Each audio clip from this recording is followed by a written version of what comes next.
Zonjur Selin. Ja fillojmë më tani. Ai thuhet një njeriu në mosh që je kloun, pa qenë kloun me ty. E kupton ti më? Është edhe materiali vetë. E kupton ti sa i respekton njerëzit, sa i respekton njerëzit ti që janë në moshën e babait tënd. Babi më shumë i ri për zotin. Babai jot është shumë i ri. Shumë i ri. Sepse ta kam thënë. Ato në moshën e babit tim respektoj. Ato që janë mbi moshën e babit tim dhe bëjnë si klona cirku nuk i respektoj. Në momentin që Pra Selin i ka thënë Tanit je si klon cirku. Dhe Tani sigurisht është ndjer keq për shkak të moshës që ka etj dhe thot aty për arsye se unë jam sjell me ty si klon cirku, pse ma thu.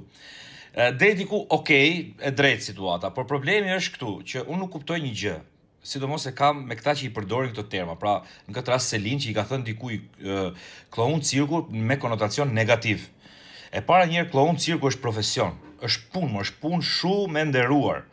Të bësh klonin e cirkut e mund ta bësh gjithë jetën, mund ta bësh derisa të dalësh në pension, edhe ta konsiderosh profesion. E bëjnë në gjithë botën. Pra nuk është ndonjë fyrje e madhe, domethënë pse e përdorin në konotacion negativ, siç është për shembull fjala ushtar.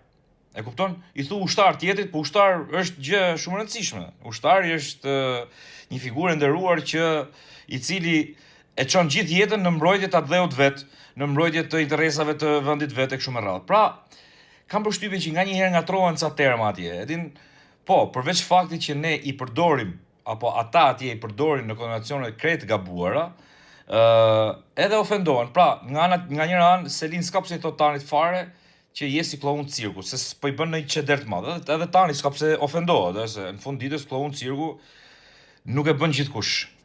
Të jesh klon cirku nuk e bën gjithkush. Që ta dini, është profesion i nderuar.